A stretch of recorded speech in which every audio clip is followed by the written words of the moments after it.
Osmania dental college హాస్టల్లో ragging ఘటన కలకలం రేపింది. జూనియర్ విద్యార్థులను వేధించిన ఘటనలో సీనియర్ విద్యార్థులపై కఠిన చర్యలు తీసుకున్నారు.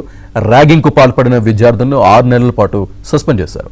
అటు కాలేజ్ ప్రిన్సిపల్ సంజీవ్ సింగ్ యాదవ్ ఫిర్యాదుతో 12 మంది బీడీఎస్ ఫైనల్ ఇయర్ విద్యార్థులపై సుల్తాన్ బజార్ పోలీసులు కేసు నమోదు చేశారు.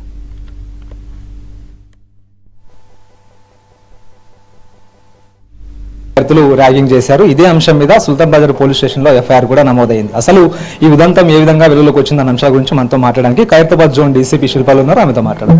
మనం చెప్పండి మేడం, అసలు ప్రిన్సిపల్ ఏమని ఫిర్యాదు చేశారు, ఆ ఫిర్యాదులో ఉన్న అంశాలు? ప్రిన్సిపల్ మనకి ఇచ్చిన కంప్లైంట్ రిపోర్ట్ ప్రకారము వాళ్ళ దృష్టికి ఈ ర్యాగింగ్ గురించి ఇంటర్న్స్ ఎవరైతే 2020 ఇయర్ వాళ్ళు ఉన్నారో వాళ్ళు ప్రిన్సిపల్ దృష్టికి తీసుకురావడం జరిగింది. దట్ ఫస్ట్ ఇయర్ బీడీఎస్ స్టూడెంట్స్ని ఫైనల్ ఇయర్ బీడీఎస్ స్టూడెంట్స్ వేధించడం గురించి, దాని గురించి ప్రశ్నించినప్పుడు ఇంటర్న్స్ని కూడా వీళ్ళు కొట్టడం అనే దాంతో ఈ సంఘటన మనకి బయటకు వచ్చి ప్రిన్సిపల్ వరకు వెళ్ళి వాళ్ళు anti ragging committee through enquiry అంతా కూడా చేసుకొని ఎవరెవరి రోల్ ఏముంది అనేది విచారించి వాళ్ళు సస్పెండ్ కూడా చేస్తూ మనకి రిపోర్ట్ కూడా ఇవ్వడం జరిగింది. ఈ ర్యాగింగ్ జరుగుతుంది, బాధితులు ఎంతమంది ఉన్నారు మేడం?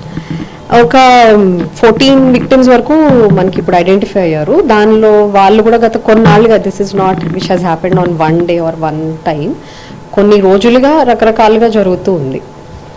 ర్యాగింగ్ అంటే ఎలాంటి ర్యాగింగ్ మేడం? అంటే వాళ్ళు మానసికంగా ఇబ్బంది పెట్టారా, లేకపోతే ఇంకా వేరే ఎవరైనా పనులు చెప్పడం లాంటివి చేసి? మానసికంగా ఇబ్బంది పెట్టడము, బెదిరించడము, చెప్పిన పని చేయకపోతే వాళ్ళకి పనిష్మెంట్స్ ఇవ్వడము. బియాండ్ 5-6 నెలల నుంచి కూడా ఇదంతా జరుగుతున్నప్పుడు కాలేజీలో యాంటీ ర్యాగింగ్ కమిటీస్ ఉంటాయి, తర్వాత పోలీస్ స్టేషన్లు ఉంటాయి, ఎందుకు వీళ్ళంతా కూడా వచ్చి కంప్లైంట్ చేయలేకపోయారు? సో స్టూడెంట్స్ ముఖ్యంగా విక్టిమ్స్ ఏంటంటే వాళ్ళు కొంచెం భయపడడము, సీనియర్స్కి అగేన్స్ట్గా కంప్లైంట్ చేయడానికి.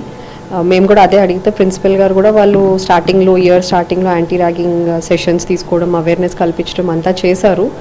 అయితే వాళ్ళు కూడా కొంత మరీ it is not physical abuse or too much ఎక్కువ కాదు కదా అన్న ఉద్దేశంతో వాళ్ళు కూడా భరిస్తూ వచ్చారు. ఏముంటుంది మేడం, అంటే మామూలుగా ర్యాగింగ్ పాల్పడితే విద్యార్థులకు పైన ఎలాంటి యాక్షన్స్ ఉంటాయి, తర్వాత కేసులు ఎలా ఉంటాయి, పనిష్మెంట్స్ ఎలా ఉంటాయి? ఎవరైతే విద్యార్థులు ర్యాగింగ్కి పాల్పడతారో వారికి మన తెలంగాణ యాంటీ ర్యాగింగ్ యాక్ట్ 1997 ప్రకారము 6 నెలల నుంచి లైఫ్ ఇంప్రిజన్మెంట్ వరకు కూడా శిక్ష ఉంటుంది. So apart from fine. Ragging గురైనటువంటి ఈ 14 మందికి కూడా ఎలాంటి భరోసా ఇస్తారు? ఎందుకంటే వీళ్ళంతా కొంత భయాందోళనలో ఉంటారు, వారికి ఎలాంటి భరోసా ఇస్తారు?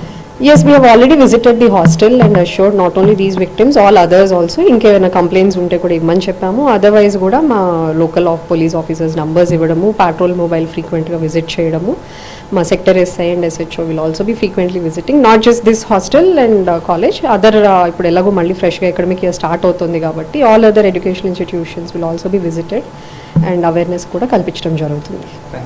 ఇది మొత్తానికి ర్యాగింగ్ గురైనటువంటి 14 మందికి తాము భరోసా కల్పిస్తామంటూ కూడా పోలీసులు చెప్తూ ఉన్నారు. సో ఏదేమైనప్పటికీ డెంటల్ కాలేజీలో ఈ ర్యాగింగ్ అంశం ప్రస్తుతం ఇప్పుడు వివాదాస్పదం అవుతుంది. ర్యాగింగ్ చేసినటువంటి ఈ 12 మంది విద్యార్థులను కూడా ఇప్పటికే కళాశాల యాజమాన్యం సస్పెండ్ చేసింది. Vote studio.